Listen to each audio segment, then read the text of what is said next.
ரொம்ப சந்தோஷமாகவே இருக்குது. அவர் சொல்வார், மற்றவங்கெல்லாம் வந்து பிஆர்ஓ மூலயமா வந்து அதை ஃபோட்டோலாம் காட்டி நடிக்க சான்ஸ் கேட்டு தான் வந்திருக்காங்க, இல்லைன்னா வேறு படத்தில் நடிச்சிட்டு வந்திருக்காங்க.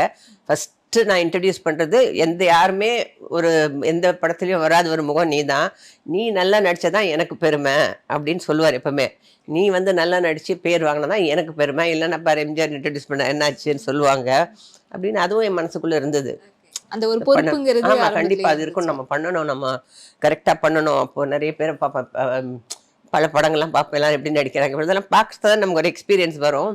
ஸோ அது மாதிரி நடித்து அதே மாதிரி புகழ் பெற்றது. அதே மாதிரி வந்து நடிகர் எனக்கு வந்து அந்த ஃபிலிம்ஃபேர் வட்டத்துக்குள் சதுரம் ஃபிலிம்ஃபேர் அவார்டு கிடச்சிது.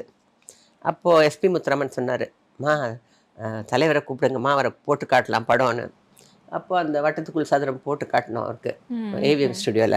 அதை பார்த்து சொன்னார், உன்னை அறிமுகப்படுத்தினதுக்காக நான் பெருமைப்படுறேன் அப்படின்னாரு. அது எனக்கு ஆஸ்கர் அவார்டு கிடைச்ச மாதிரி இருந்தது இல்லையா, அது பெரிய விஷயம். உன்னை அறிமுகப்படுத்த பெருமை, ரொம்ப நல்லா பண்ணியிருக்கிற அப்படின்னு சொன்னார்.